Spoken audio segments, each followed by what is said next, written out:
Assalamualaikum warahmatullahi wabarakatuh. Baik teman-teman, saya akan sedikit memberikan gambaran mengenai apa itu konsumsi. Jadi perlu kita ketahui bahwa konsumsi yaitu pemakaian barang hasil produksi seperti bahan makanan, pakaian, dan sebagainya, barang-barang yang langsung memenuhi keperluan hidup kita. Baik, untuk lebih lanjutnya, mari kita bahas tentang apa sih itu konsumsi. Jadi, menurut Samuelson, konsumsi adalah kegiatan menghabiskan utility atau nilai guna, seperti barang dan jasa, meliputi barang tahan lama dan barang tidak tahan lama. Barang konsumsi menurut kebutuhannya yaitu kebutuhan primer, sekunder, dan kebutuhan tersier. Adapun 4 prinsip utama dalam sistem ekonomi Islam. Yang pertama, hidup hemat dan tidak bermewah-mewah, yang bermakna bahwa tindakan ekonomi diperuntukkan hanya sekedar pemenuhan kebutuhan hidup, bukan pemuasan keinginan. Yang kedua, implementasi zakat dan mekanisme pada tatanan negara. Selain zakat, terdapat pula instrumen sejenis yang bersifat sukarela, yaitu infak, sedekah, wakaf, dan hadiah. Yang ketiga, penghapusan riba menjadikan sistem bagi hasil profit sharing dengan instrumen mudarabah dan musyarakah sebagai pengganti sistem kredit termasuk bunga.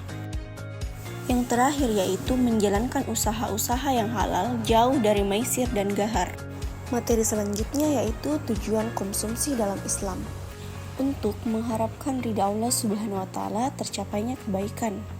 Yang kedua, untuk mewujudkan kerjasama antar anggota dan tersedianya jaminan sosial. Adapun fungsi yang ketiga yaitu untuk menumbuhkan rasa tanggung jawab individu terhadap kemakmuran diri, keluarga, masyarakat, dan bagian dari aktivitas ekonomi. Dan yang terakhir yaitu untuk meminimalisir pemerasan dengan menggali sumber-sumber nafkah, media, dan sumber nafkah yang sangat banyak dan beragam.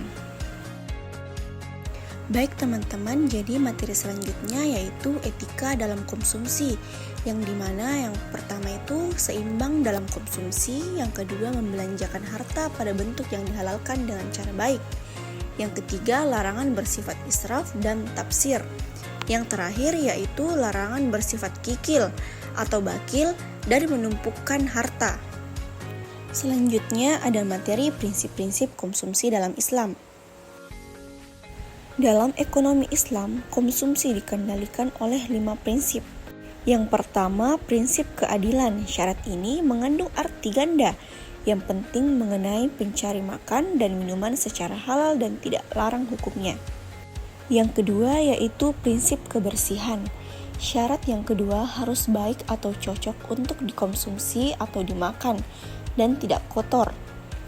Yang ketiga ada prinsip kesederhanaan, yang dimana prinsip ini mengatur perilaku manusia mengenai makanan dan minuman adalah sikap yang tidak berlebih-lebihan. Yang keempat, prinsip kemurahan hati, yang dimana dengan menaati perintah Islam tidak ada bahaya maupun dosa ketika memakan dan meminum makanan halal yang disediakan oleh Tuhan.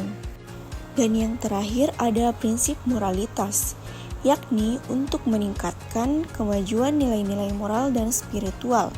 Seorang muslim dianjurkan untuk menyebut nama Allah sebelum dan sesudah makan dan menyatakan terima kasih kepadanya setelah makan. Itulah tadi video penjelasan dari materi kelompok kami.